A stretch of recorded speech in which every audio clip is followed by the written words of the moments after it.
Hello everyone, this is Charlie from Greenplanet Farm, and today we are going to be doing a review on our banana varieties that we have here at our farm in Punta Gorda. Now I actually got a comment in one of my recent videos saying if I had some bananas at my farm, if I had some namwas, and I actually have a lot of varieties of bananas in my farm and I actually really haven't done a video about it, so this is why I'm going to be doing this video.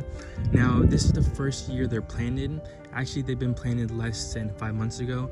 So this upcoming spring season, when the spring rain comes, all these bananas are going to explode in size. I believe they're going to triple in size. So I'm just really excited to do this video now. And we're going to see a comparison to how they look in the future. So right in the beginning of my farm, I actually have Rhino plantains. I actually got these plantains from Sulcata Grove in Sarasota. Now these plantains actually grow to be really tall. They're really tall, just like the tall namwas. The reason why I really love plantains is because in Colombia, this is the variety of plantain I believe that we grow. Overall, it's just known to be the true plantain, the Rhino plantain, I believe it's called. And as you see, it's already setting at a pup, but this one I'm just really excited for. As you see, it's planted next to the longans and lychees, and just right in the front, getting full sun. So moving on, I actually right here I have Dwarf Nam bananas.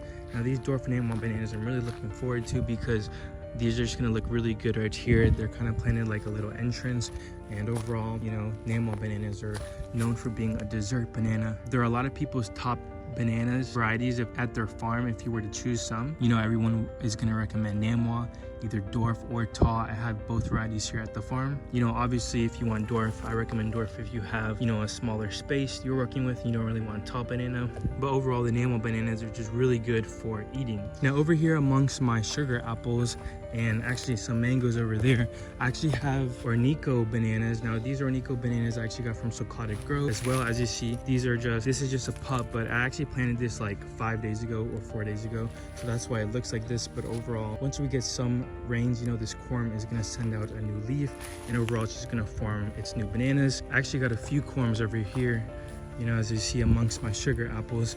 And these Ornico bananas can actually be eaten like plantains, or they can actually be eaten kind of like a regular banana, ripening up all yellow. So, but the main reason I planted these will be used for chop and drop, but I also will be harvesting the fruit.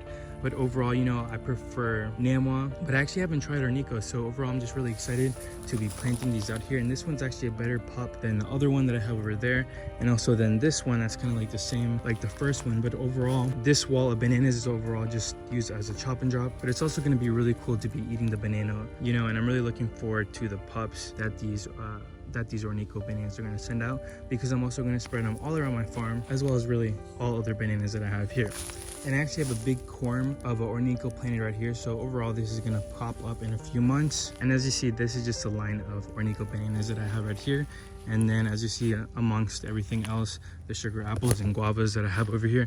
But let's move to the back of my farm where I actually have more bananas, but I'll show you the other bananas that I have over here. Now actually right here I have a Potomba banana. Now these Potomba actually died back really bad because I planted these right before I went to Colombia in December, and when I planted them, they were just a baby pup, and actually got really cold here. Like I said, it got to 38, so they died back really bad, and I was really happy to see that it actually shot back new growth. And Potomba banana is actually known to be very good too, and I actually got this from my friend in Miami, my friend Thomas. So I'm really happy to see that this bounced back, because Potomba is actually known for being a really good eating variety too, just like Namwa. But as you see, I really like the color of this Potomba banana. It's kind of like pink right there, and I'm just really looking forward to growing this.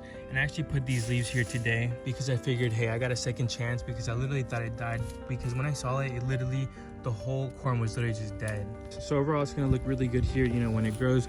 It's receiving full sun. Now amongst some mangoes and other fruit trees, I actually planted some bananas here. Now I actually forgot what some varieties of these bananas are, but I actually got these from Greenplanet Farm in Punta Gorda. But I actually believe there's actually some of these that have their tag. Okay, so we actually know this variety. This is actually FHIA 3. Now Luke at Greenplanet Farm told me that he has grown many varieties of bananas, and the best ones that he sells are the ones that he recommends out of all the varieties that he's grown. So I'm really looking forward to this FHIA 3 banana to grow, because Not only will I use it as chop and drop, but like I said, I'll be harvesting the pups and I'll be just spreading them amongst the farm. And also I'm just gonna be really happy to look forward to trying just the different varieties. So this is FHIA 3, and as you see, I'm gonna put this right back here just so I don't forget the varieties, just because I actually do have a lot of banana varieties here at the farm, but like I said, I just never really made a video about it.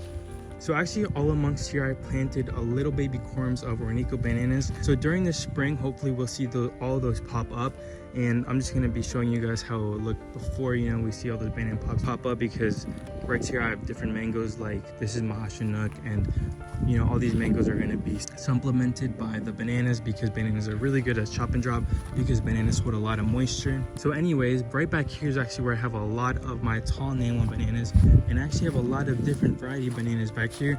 I actually have a Hua Moa and a Vietnamese banana from my friend Leaf in West Palm Beach, and then I actually have 2 variety of bananas that are just strictly for chop and drop. I really don't know what bananas they are. I got them from my friend Nico, but we're gonna start from the right first. Now over here are actually tall namwa bananas. Now these I got from my friend Sai in Wesley Chapel. And to be honest, these tall namwas actually haven't grown much because it's been a dry season here, and these bananas actually I haven't really gotten, you know, they're not really a big priority on my list to water when I do water things at my farm. But overall, both of these tall namwas I believe will look really good once they grow really tall. Now if you don't know, the tall namwas actually get super tall. They get like easily over 15 feet, possibly 20 feet tall. I don't know, but they just get super tall, and I really love the big rack and flower that they put out. So I'm just really happy to put these here. Now the reason why I put so much bananas in this spot is because during the rainy season, this is like a swale right here, and so it gets filled up with water. And I actually have pineapple seedlings planted in that swale, but overall, you know, these bananas are going to be really happy when the rainy season comes. So these tall namwas are going to look really good right here. Now amongst in between, I actually planted some sugar cane, and you know, as you see, a sugar apple. Now this banana we're not going to talk much about because like I said, I don't know what banana it is. It could be just a Cavendish banana. So like I said, it's just going to be a strictly chop and drop banana. Now right here I actually have more tall namwas, and these tall namwas I didn't realize, but they're actually pushing out a new growth leaf right there. But I actually need to mulch these tall namwas a lot because, like, as you see, they are really just dry right now, and they just really want some mulch and water. But bananas, don't worry, springtime is almost here. So moving on, this is just another chop and drop banana. I'm not sure exactly what variety it is, but you know, overall we're just gonna let it grow. But if the other bananas want to grow bigger, you know, this banana will be removed or just placed somewhere else. This is actually another tall namwa. Like I said, I have a lot of namwas here at the farm, and if you guys didn't know, namwa actually is a Thai variety, and a lot of good fruit come from Thailand. So you know, and I have a lot of mango varieties that are Thai, so I just really like the fact that, you know, I'm also going to be eating Thai dessert bananas, the namwa. So as you see, these namwas are just so tiny for now, but it's so funny because I know that the spring rains are going to come and they're really going to just absorb all the water and just, you know, blow up in size. So I believe we're gonna get fruit maybe in a year or in a year and a half on these bananas. You know, we'll see. I don't know exactly how they'll react to our spring rains, but I'm just really excited overall because I know that these soils are really good to grow bananas. So moving on, here's actually a banana that I'm really looking forward to, and that is actually doing really good. And this banana is actually one that I got from my friend Leaf in West Palm Beach, and he says that this was a Vietnamese banana that was from Vietnam that was brought over a while ago, but it's just a really good dessert banana from Vietnam. Now also, Vietnam is known for, just like Thailand, producing really good fruit, so I'm really looking forward to this Vietnam banana. I saw it at Leaf's place. You know, it was huge, kind of just like a tall namwa, just really giant. It has a really beautiful flower and fruit. So this is the Vietnamese banana that I'm really looking forward to. It has a really good spot, it gets really good sun, and as you see, it's pushing out a brand new leaf right here, so it's just beautiful. You know, shout out to Leaf for giving me a pup of that Vietnamese variety. Now actually right here is another banana pup that unfortunately doesn't look like anything right now, but this was a Hua Moa banana, and actually this died bad when I was in Colombia, really bad. And recently I actually trimmed it back by accident, and it was actually growing out new growth, so I actually kind of stunned it a little bit, but I actually kind of feel the form at the bottom, and I know it's producing new growth, so I'm just gonna leave it alone, and I'm gonna wait for the spring rains to come because I know this banana is alive.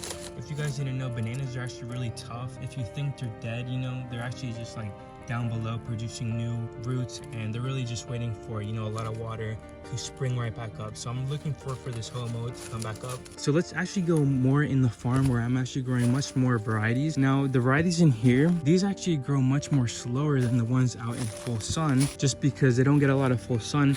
But something I also realized is that they actually grow much more better, as far as they're not always as stressed out because they're grown in more shade. Now, if you guys didn't know, bananas can actually be grown in part shade, or, you know, in a spot where there's a lot of shade, but, you know, it gets a little bit of sun. Bananas will grow just fine there, just because bananas actually don't need a lot of sun. You know, as long as they get some sun, like this environment that I have here is perfect for growing bananas. As you see, I actually have, this is where I have my row of bananas, and I actually have bananas planted all amongst here. So beginning, I'm just going to talk about some varieties that I have right here that I'm really looking forward to. Now this is actually a praying hand banana. Now this praying hand banana is actually got from Sulcata Grove, and I actually have tried praying hand banana, and it's actually super good. You eat it when it's yellow, and it's just super sweet, and I really love how it looks overall. As you see, it's doing really good. It's actually really big, unlike the ones that you see in the front. And like I said, this is due just to it getting shade, so it just gets much more moisture overall, because like I said, the ground is just much more moist. You know, it retains much more water, so that's actually a plus when you actually grow it in a situation like this where it's actually covered in shade. So moving on, I actually have another banana right here. Now hopefully I have the tag, because some of these bananas I got from Greenplanet Farm. And okay, so this is definitely a tall namwa, I believe, because I don't seem to have the tag. So if I don't have a tag, it's a tall namwa, because I bought a lot of tall namwas. So that's just a tall namwa that I have right here. And moving on right over here, I believe this is another tall namwa as well. Now, like I said, I have a lot of tall namwas here throughout the farm, and namwa is actually one of my favorite varieties. So I'm just really looking forward to have a bunch of banana racks in the near future. Now, right back over here, I think is a banana that I got from Greenplanet Farm. I got a few varieties from them that were different. You know, I think this is the tag over here. Let's see. Okay, I found this one. So this is Goldfinger #1, and I believe he told me this one was actually tissue culture. Now I don't know much about tissue culture, but I know that it takes a few bananas to actually get a good producing banana pup, you know, from this, because the tissue culture is kind of like not adapted. But as you see, Goldfinger #1 is the banana. This one, and like I said, I don't know much about this one. I haven't tried it, but Luke told me at Greenplanet Farm that he's grown a lot of varieties, and these are just some of the top ones that he's tasted out of a lot of them. So I'm just happy, you know, to be growing different varieties of bananas here, because I want to have a lot of different varieties of bananas, just because, as you see, obviously I'll be eating a lot of bananas in the near future. Now I actually have more tall namwas out here in the front that I'm going to show you. So right here is another tall namwa. Now the thing about these tall namwas too is that they're planted right next to the swale. Now this actually fills up in the rainy season with water. So these tall namwas are just in a really good spot. They're really going to just drink up a lot of the water, because if you don't know, banana plants are literally just like water. You know, as you cut into them, they just leak water, because that's literally what they are. They're just water, so they love water. And then over here, I have another tall namwa right back here. Now the reason why I so love growing bananas here in my farm is because bananas can both be utilized as both a food source, because they grow really fast, and also a chop and drop source, because also they grow really fast and they just produce pups. So like each time, you know, you get unlimited plants and they just keep growing and growing. This is just another beautiful tall namwa that I'm really looking forward to fruiting. Now I actually have another banana that I'm really looking forward to. Now if you guys haven't heard, this banana is actually called, I believe it's called 1,000 Fingers banana. Now it's actually really tiny right now, but I actually got this banana from Sulcata Grove. But the 1,000 Finger banana is actually really interesting, because it actually produces a banana rack that has like 1,000 fingers on it, like banana fingers. Now they're really tiny, but it's just really cool to see how the rack forms, and it's kind of like something that a lot of people haven't seen before, and it's just really cool to have at the farm that I'm really looking forward to. Now the banana pup is really small itself, but you know, overall I believe we'll get fruit in about a year to a year and a half. As you see, the 1,000 Fingers banana pup is actually pushing out new growth right here, so I'm just really excited overall to see this new banana pop up. So thank you guys so much for watching this video on the banana varieties that I have here at the farm. I'm really looking forward to the few months ahead of us to see how much they grow, especially in our spring rains. Now I'll definitely make an update once they grow much more significantly, but you'll probably see them grow throughout the videos that I upload. So thank you guys again so much for the idea for making this video. And like I said, I'm really looking forward to all the growth in the near future. Thank you guys once again. If you don't have a banana growing at your farm, I definitely recommend, just going and getting a banana pub. I definitely recommend any of the varieties that you saw here in this video. So thank you guys once again. I hope you have a great day, and bye-bye now.